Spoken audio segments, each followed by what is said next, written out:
You're watching a Grounded Astro production with your favorite astrologer, Lady V. Heyo, Mr. Gamble, what it do, my friend? Thank you for letting me do this mini chart reading for you. I'm just gonna dive right in right after this little intro. You mentioned that you'd like me to cover love, career, and finance. So I'm going to take you through my interpretation of certain areas of your chart in terms of these subjects to maybe give you a little bit of insight that you may not have had before. If anything, I just hope this information helps you in some capacity and that you have a little fun along the way. Now, first things first, astrology is a discipline that can differ from one person's perspective to the next. I've been loosely studying astrology since I was about 16, but I started my deep dive about 8 or so years ago. So I've learned a wealth of information over the course of that time, and I find myself even still learning more and more. My interpretation may be different from someone else's, but there can still be truths in both. So overall, just take these things in stride. You are not your natal chart. You get to choose the trajectory of your life. So please don't feel like you're trapped or limited by these things. And this is just a rudimentary introduction because there are really and truly so many things to cover in one natal chart. So each chart is as unique as a fingerprint. There's a ton to cover, but if you find yourself wanting more information at the end of this video, definitely let me know. And you know what, I'm just gonna link in the description box my Google form, and you can order another reading through there. It's an easy way to just keep everything organized. So all right, let's go. All right, so first up we have love. So in astrology, when we want to look at love in someone's natal chart, we mainly focus on the Venus sign, where it is in your chart, the sign and house that Venus is in, and how Venus is interacting with the planets, luminaries, and other astral items in your chart. We also look at the 5th house of dating, romance, and creativity, as well as the 7th house of partnerships to see what's going on there.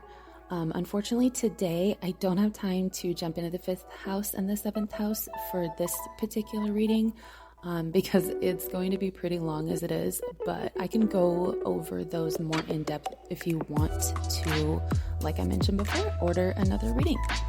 So just as a little side note, as you know, love and sex are obviously two very different things. And in astrology, that rule rings true as well. So if we want to dive into sex in your chart, we would need to look at the Mars, Pluto, and your 8th house and the nature of your 8th house. So Venus rules the 2nd house of Taurus and the 7th house of Libra. It represents all of the things that you see listed here. You can pause the video to read through this or screenshot it if you like. So as you can see, Venus is very physical energy. It loves beauty and balance, and it represents how we attract things that we love into our lives. So this is your natal chart. It looks kind of crazy, huh? Here we see that Venus is in Cancer and it's in your 1st house. So Cancer Venus is a healer and a nurturer. Cancer itself is ruled by the moon, and together they rule the 4th house, which represents the family, home, intimacy, deep innermost feelings, and things of that nature. So here's just a quick peek into what the moon, Cancer's ruler, represents. And just like before, you can pause the video to read through this list. I'll give you another minute. So back to your natal chart. So yeah, Cancer loves creature comforts, everything cozy, their home bodies. Cancer Venus love is precious. It's almost like angelic and pure. You're very, very flirty.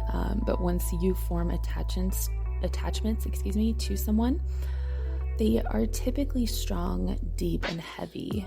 You tend to find it extremely difficult to let go once you've become intertwined that deeply with someone. Cancer doesn't want the next person to come in and take what Cancer built. So love is very personal to you, and you bring this holistic, just really healing energy to your partner. You don't care how deeply someone has sunk into things like addiction, really dark and difficult, gripping types of things, or even just basic bad habits. You seek to heal. In a way, Cancer is almost healing itself when it bestows that healing on other people. So you're pretty susceptible to being taken advantage of by people who receive that healing energy just to up and leave onto the next best thing for whatever reason. And then when that ripping apart happens, it can send that beautiful Cancer energy and that light into a pretty dark place. Cancer Venus has an enormous heart for their friends as well. You love to serve your friends and your family and the one you love. You cook for them, which I'm pretty sure I've seen on your socials, so that makes perfect sense. This position seems to suggest that you want and seek out a traditional kind of love, and that's reflected in your home too. You love for your home space to be cozy and relaxing. Something about this position suggests being susceptible to gold diggers, especially in terms of like inheritance, not just money or tangible things, but it could be inheritance of all kinds, even family trade secrets for success, or, literally anything. So keep an eye out on people trying to use you for that unique healing energy and for anything that they think they can gain from being with you. We see that Venus is also in your first house, which is the house of self. So you may be a little selfish in matters of love, which, hey, you know what? Sometimes you need to be in order to make sure your needs are met. And if you're willing and determined to reciprocate that, then I think it can be healthy to have your Venus here. When you were little, you most likely had people fawning all over you about how gorgeous of a baby you were, how sweet you were. Venus first house people just have this aura of like sweetness about them. And as an adult, people generally like you. You're very easy to get along with.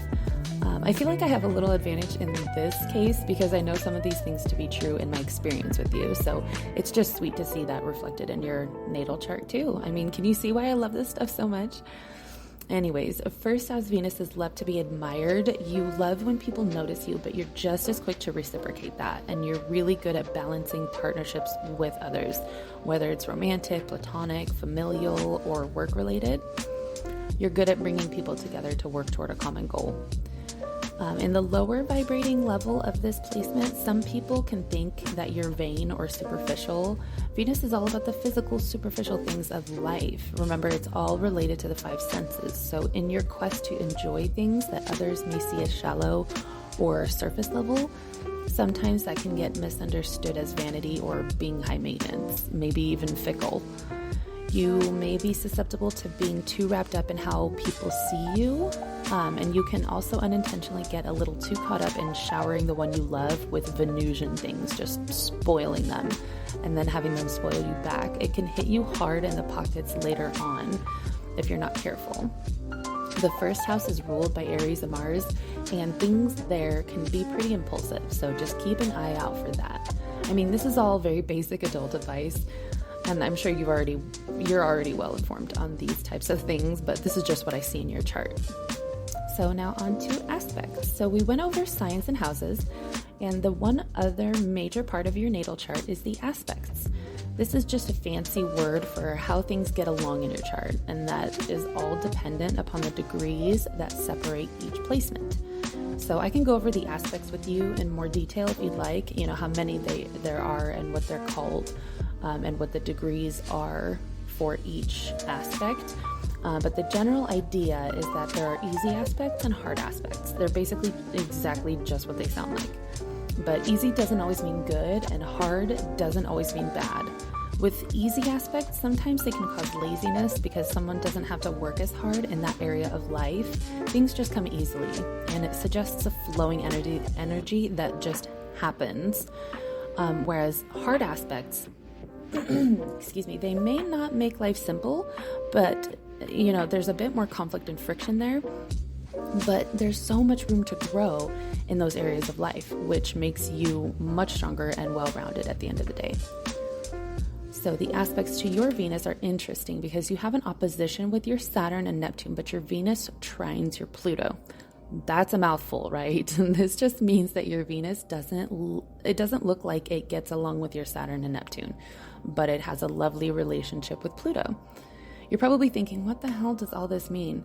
So just keep in mind, okay, Venus rules all things beautiful, harmonious, lovely. It's what we deem valuable, worth our investment, how we want to give and receive love. It represents our self-worth.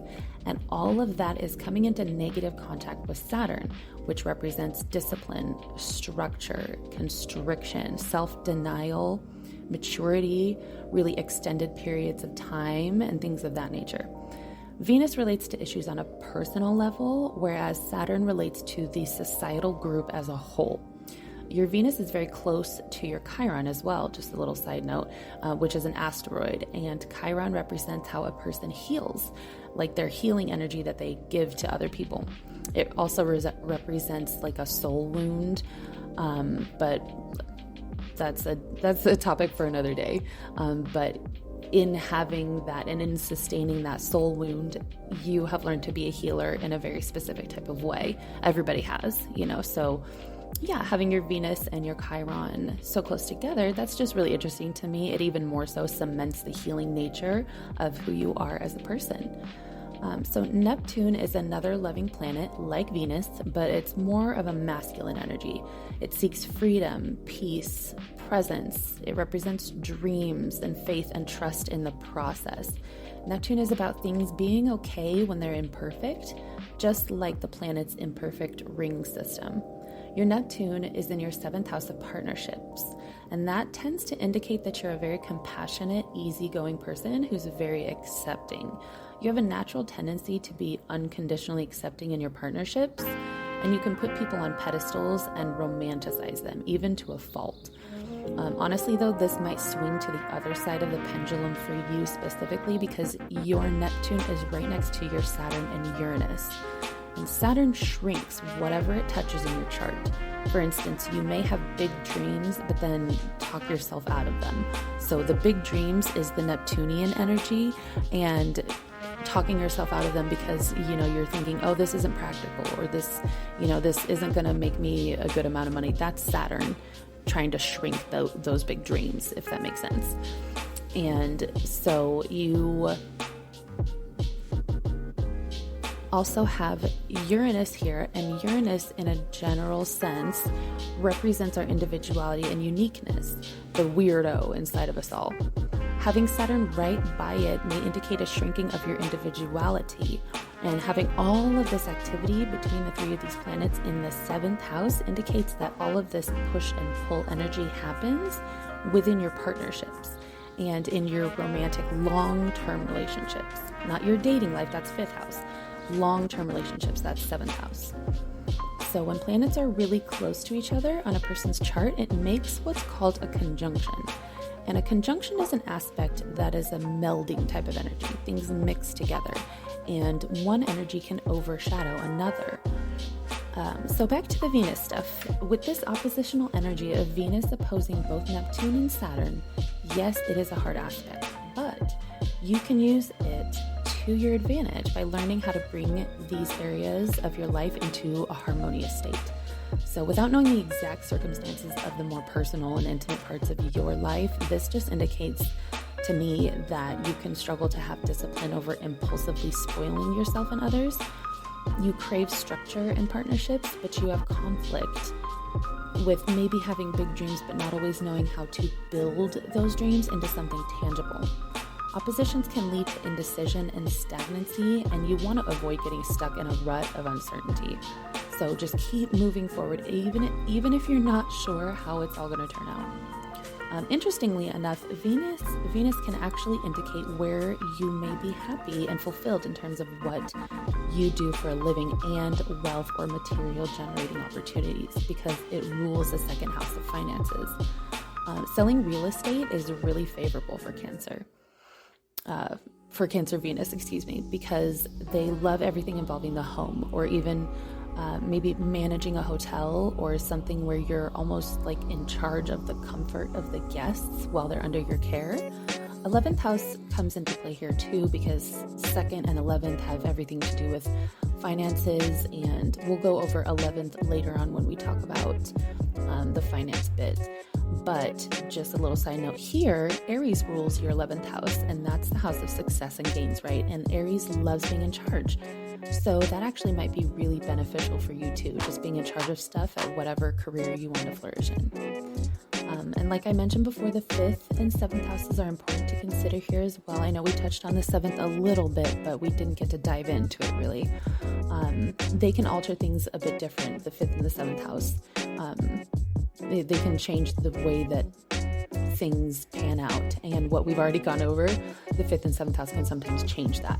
So just keep that in mind as you're listening to this. And I wish I could get further into them, but it would take forever. And so for the sake of time, and at first glance, your 5th house of romance and creativity has Pluto in it, which rules things like other people's money, sex, death, taxes. Pluto in and of itself represents breaking down something in order to build it back up. And then, excuse me, your 7th house of partnerships, like we already went over, seems to have some restriction in it because it has that stellium of the 3 planets on top of each other: Saturn, Neptune, and Uranus. Restriction, dreams, and uniqueness are all vying for power and priority there. So, but it also indicates that, like I said, you're looking for something solid and long-term, because that's very Capricorn energy. You take love very seriously. This brings me to your next requested topic, which was career. Now, when considering what kind of career would be best for each person, we look at the 10th house, and then also where the midheaven is located, or the big MC that you see on your chart. MC stands for medium coli, and your MC indicates how you seek to be seen by the world, especially in terms of your career. Your MC is in Pisces, and Aries rules your 10th house. As you can see, there's nothing in your 10th house, and this just means that you have a clean slate here. You can move forward in your career matters without being held back or influenced by other people in your life or other major forces in your life. You seem to have some freedom in career matters. You charge forward like an assertive Aries leader, but while Aries is great at starting projects, it's not as great at finishing them. So follow through can be a challenge here. But the good thing about Aries energy is its tenacity to keep going and ramming through restrictions to get what it wants, which may be one thing today and something different tomorrow. Your MC in Pisces indicates that you need to be seen as caring for the whole collective. Pisces energy can struggle to know its identity because being the ruler of the 12th house, which is the house of the unknown, it's the house of things that are hidden to the conscious mind. Pisces embodies energies that it comes in contact with. It can't help it because being the last sign of the zodiac, Pisces is a little bit of a mishmash of everything, all of the signs that came before it. So you can really and truly do anything that you put your mind to as a Pisces MC. You have the unique ability to maneuver into any career and be successful. But just be careful not to bite off more than you can chew, because Pisces is water and it's unstable. It's always changing. It can put out support and not receive it in return. So keep your inner supportive circle tight and full of people who will invest into you too. Be there for you like you are for them. Again, pretty basic life advice, but this just hits a little harder for a Pisces MCs.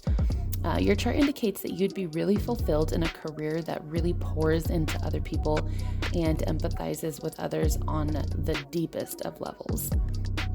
The IC, which is the Imam Coli, is the opposite end of the MC, and we have to take it into consideration in this conversation too, because it represents what propels you toward living out your MC. The IC sort of indicates how you were as a child and how you built blocks for your future self to continue building upon. So your Virgo IC indicates that you probably were always reading as a kid, always had your nose in a book. You wanted to escape into stories. So you have big dreams having Pisces on your MC, and the basis, the IC, is in practical, hardworking Virgo. You love to work. You work really hard. So use that hard work to make your dreams come true. Don't doubt yourself. Virgo energy is really self-deprecating and judgmental of oneself. So just keep putting in that work because the longevity is what produces the results. And on that note, lastly, we have finances. Now, by finances, I'm going to take the liberty to assume that you meant we're going to make some money and have some wealth. And in that case, I think I have just the information to help you there. Okay, so in astrology, your income and gains are shown in the 11th house. If the 10th house is where your career lies and how you function in that space, the 11th house is the fruition, your success that comes from the hard work done in the 10th house of career. You don't have any planets in your 11th house, but just like we went over with the 10th house, that's not inherently a bad thing. It just means there's a clean slate there. You have a lot of freedom in houses that have no planets. But with that freedom also comes no direction. So the challenge lies in paving your own way in those areas of your life. Lots of trial and error to trudge through. We look at the ruler of the 11th house and where it's placed in your chart to see how income and gains are affected and where you can attain them. So I know that it looks like Taurus rules your 11th house on the wheel, but your rising sign is what dictates the house and thus the house rulers. Your rising sign, the big AC on the left of your chart, is at such a late degree on the wheel that it makes all of the houses kind of offset. It looks like all of the houses are in different signs than they really are. I know that's super confusing. I'm so sorry if that's confusing, but so essentially Gemini rules your first house, Cancer rules your second, Leo rules your third, and so on. So that's why I say Aries rules your 11th. And since we know the ruler of Aries to be Mars, we see that your 11th house ruler is in your second house. That's actually a good thing because, second house is the house of finances, tangible assets, things like that. Hopefully that makes sense. So the second house is also known as one of the houses of fame. So that's really interesting in that it kind of indicates making money through some kind of fame, whether it's direct or indirect. That can change depending on other parts of your chart that I can't dive into that deeply today because, like I said, it's already so long, but that's really interesting to me. Now, sometimes finances can also be linked to our goals. And when we want to talk about goals in someone's life, we look at Mercury. That's another thing I can't get too far into. But like I said, if you want more information and you want me to help you understand even more about your chart, please follow the link in the description to get my Google form and request another reading. So overall, this was so much fun doing this for you. Thank you for trusting me. I really appreciate it. It gives me really good practice to fine-tune my chart reading skills so I can provide even better insight to curious people such as yourself. So anyway, I hope you enjoyed this. I sincerely apologize for the whack-ass audio. You'll have to forgive me. I hope it didn't cause any issues for you. And please don't judge me too hard on that. If you could please give me your most honest and detailed feedback, I would greatly appreciate that. So let me know if I got everything way off and you're like, what the hell? This girl knows nothing.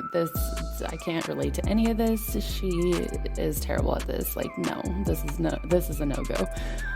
Or if you resonated with anything, please let me know what those things were and how spot on I was. That's the best way for an astrologer to learn more and have the real life experience of what this stuff that we know on paper, what it looks like in real life. So that's where you guys come in. So thank you so much. And I hope you have an awesome day and that you enjoyed this. And I'll talk to you later. Oh, before I go, tips are always welcome and oh so greatly appreciated. Venmo at VWatson327. Get at your girl. All right, peace. This has been a Grounded Astro production with Lady V.